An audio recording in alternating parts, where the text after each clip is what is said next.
The secondment was for 5 weeks duration. There was a week spent in Cairns, then we were off for induction, and then we were off on a camping trip with all 25 secondees from Group 39. So they've done quite a few of these, and the logistics were planned very well.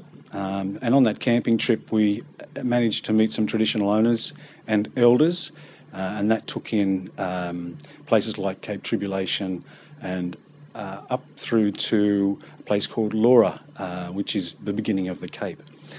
We separated then, and my Westpac colleague and I then took off to Cohen for our secondment proper.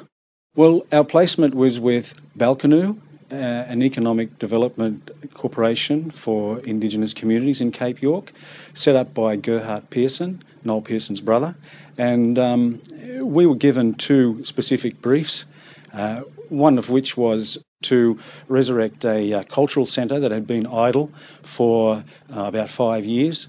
The other brief was to improve the income stream for the guest house at which we were staying by developing the site and adding more accommodation. And we just put our management skills into those particular projects, and I believe that the director of that we were working with was actually very pleased with what we had produced.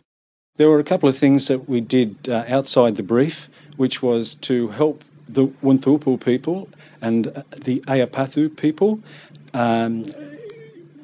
claw back some of the permit money that mining companies pay for exploration on those sites, on their sites, and we actually set up bank accounts and help them with their governance so that they could then recoup some of that money that's been lying around for many, many years. And that was well appreciated from those people. Well, I learnt a lot more than I had ever imagined.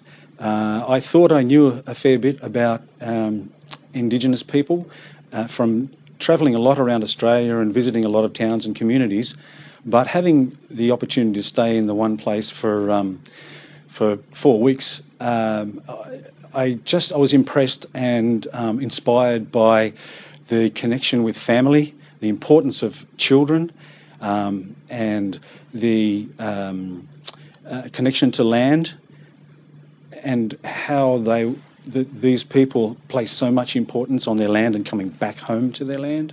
I learnt a lot from the elders, and some of that experience has filtered down to me being a lot more patient and listening a lot more.